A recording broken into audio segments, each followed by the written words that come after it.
So for today's revision session, we're going to look at Renaissance and we're going to look about ideas of disease and illness.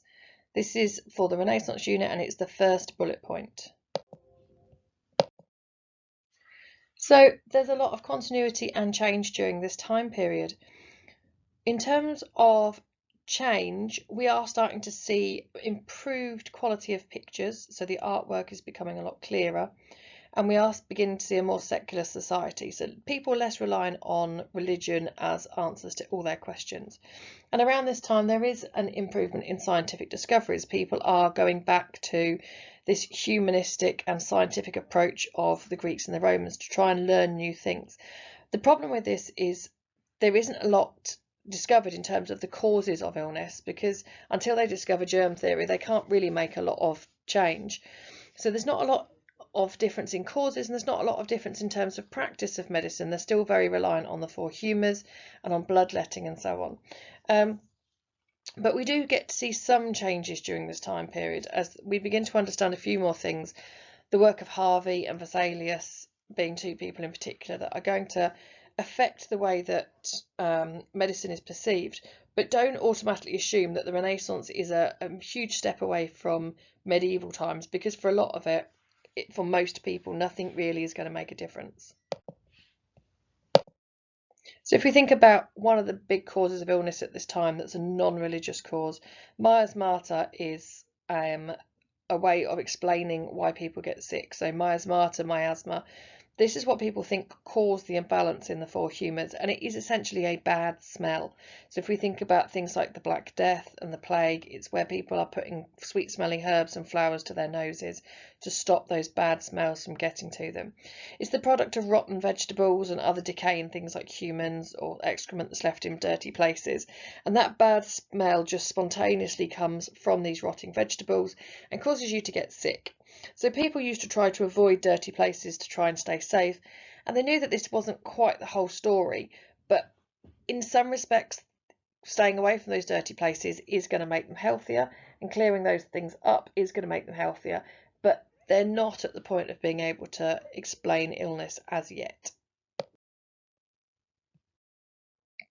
We then look at the key ideas from this time period. So for most of us, the normal people in society, nothing's really going to change, because we weren't the scientists, we weren't the top doctors at the time period. So all of the stuff that we're going to talk about in terms of Royal Society and the work of people like Sydenham, that's only going to be for those who are really in the know. But for those people working on farms and just getting on with their daily life, there isn't going to be a huge amount that's going to be filtered down to us.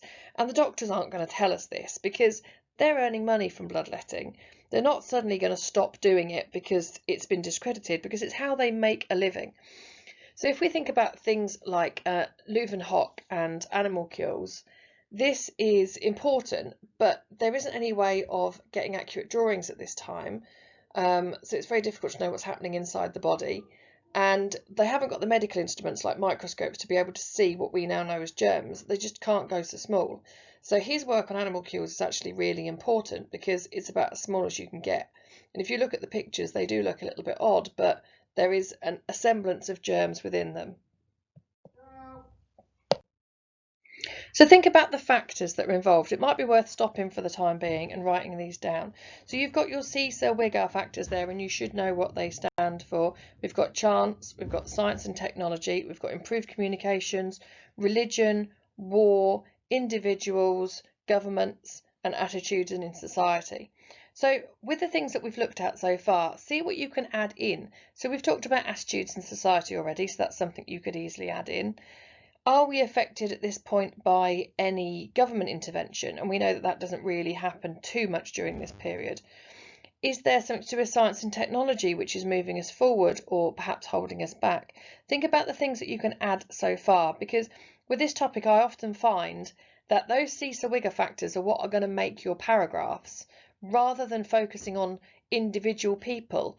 I wouldn't talk about Thomas Sydenham necessarily as an individual, but I might talk about him within certain aspects of that CISA-WIGA. So see how you get on, and once you've made some notes, you can always add to them in a moment. So let's start to move on to the key focus of this topic, and that is this scientific approach to diagnosis. This is one of those big changes. So during the Renaissance period, this period that's known as rebirth, we go back to this idea of the classics. We go back to the Greek and the Roman ideas. And we develop this idea of humanism, this love of learning, this interest in learning and finding out new things and being able to make your own mind up about things. It is that idea of secularization, this move away from God being the only answer, but actually to observe what is going on around you and thinking, is that right? And this is the key to the Renaissance beliefs. It's about finding new ways. And people have moved away from this Christian view. They start to look at the work of Galen again, who we know the church has been promoting and who has been considered to be completely accurate on all aspects of medicine. And we start also again to look at the work of Hippocrates. And it's Hippocrates that's going to be our key influencer at this point, particularly Hippocrates' work on observations. So this idea of Hippocrates follows through to our key person here, which is Thomas Sydenham. He's nicknamed the English Hippocrates because of the work that he does on observations. He's considered to be a very respected London doctor in the 1660s and the 1670s, and he particularly focuses on this idea of not relying on medical books. You can't just read a book in order to find out what's wrong with somebody. He believes that you've got to actually go and observe the person's symptoms carefully, not just what it says will happen in the book, but what is actually happening to them. And then you treat the disease that's causing the symptoms. So for him, he thinks the symptoms are side effects. So the disease makes you have certain symptoms rather than the symptoms themselves being what need to be treated. And this is really beginning to understand this idea that every disease is different. And he also suggests some quite important changes in the way that people are treated. Sydenham believed that disease can be classified. So in the same way that we put plants into groups and we put animals into groups of mammals, etc., he thinks that all diseases can be put into different types of groups and that they're not individual to the patient. With the four humours, you would sit and say that people had certain imbalances and that would create different illnesses in different people. He would say that something like scarlet fever or measles was not specific to the patient. Everybody got exactly the same things and that the symptoms were just side effects of that disease.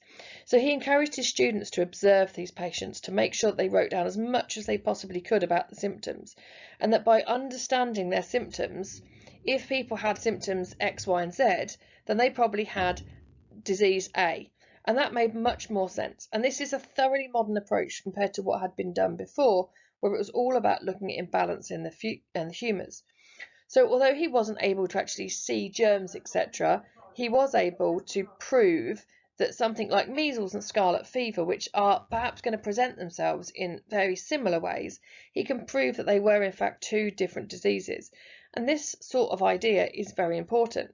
He's also important in doing things like telling people realistic things. He's telling people to have to get better by having a nice chicken meal and a glass of wine. So these are things that are going to actually build the person's strength through the goodness in the food. And I'm fairly certain as a patient at the time, people were over the moon to be told this rather than to have 3 litres of blood drained from them and some cold frog spawn put on their head, as were the similar treatments at the time. So alongside the work of people like Thomas Sydenham, who is really based upon this concept of observations, we get people like Johannes Gutenberg who create this printing press. So we've talked about the printing press lots and its importance during the Renaissance period, because it means that information can now be printed much, much more quickly.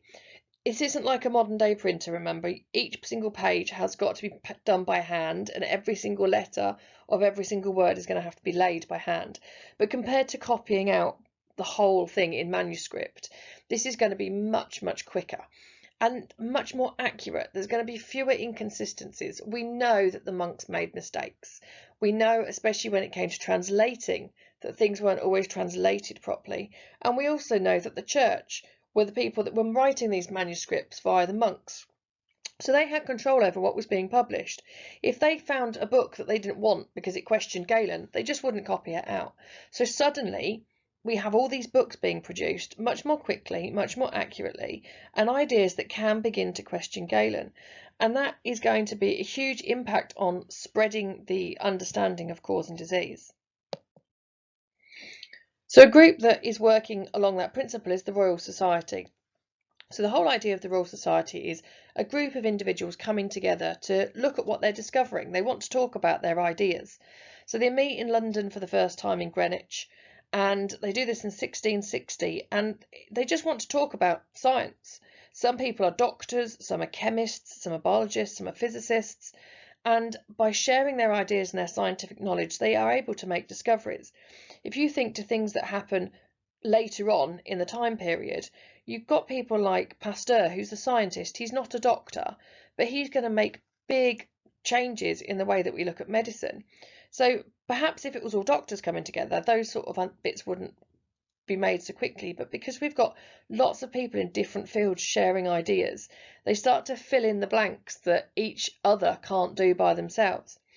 So in 1662, Charles II is back on the throne, and he visits. He's very interested in the work of the Royal Charter, and he decides that he is going to give them a Royal Charter because he watches some of the experiments they do, and he's so interested in it that this Royal Charter is giving them, making it the Society to the Royal Society. And this is really important because it gives it credit. Suddenly there's credibility. If the king is prepared to go along these ideas, then so should everybody else in society. So lots of ideas are then produced. After the king's approval, we get this credibility, and they begin to publish the Philosophical Transactions. So this is a journal where all the things that they discover are written into one place.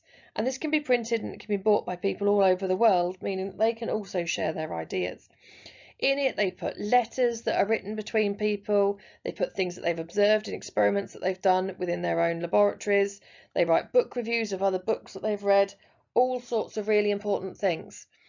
So this is where we see in one of the first articles, Leeuwenhoek published his work on animal kills, and that is considered really important at the time.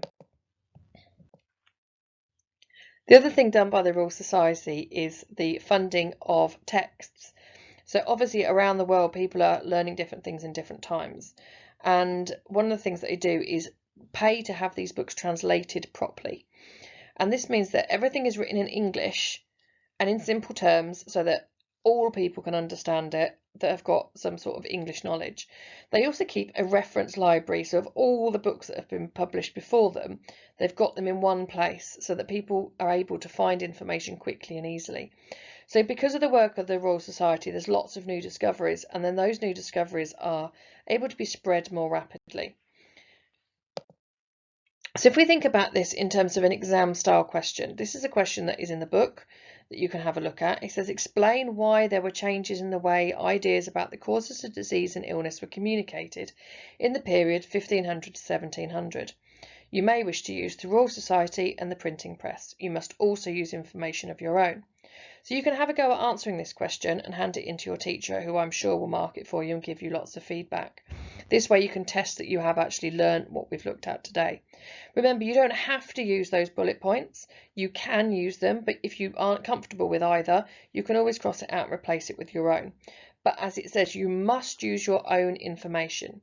So we would be looking realistically for 3 paragraphs here, one on each of those bullet points or others, but 3 points in total that explain why there were changes, and it has to be specifically related to the ways in which the ideas about cause of disease were communicated. We're not looking about how do we learn more, it's about the communication in that period. So the printing press is obviously clear, the Royal Society is very clear. We need to think about other ways in which information was communicated. I would perhaps look at the church and the role of the manuscripts as part of the Royal Society and the printing press. So hopefully by the end of this unit you'll be able to feel more confident in the information that we've learned. If you want to have a go at the questions, have a go, and I'll add some web links on a slide at the end for extra information and extra revision should you wish to use it. Thank you for listening, and hopefully you feel a bit more confident about this topic.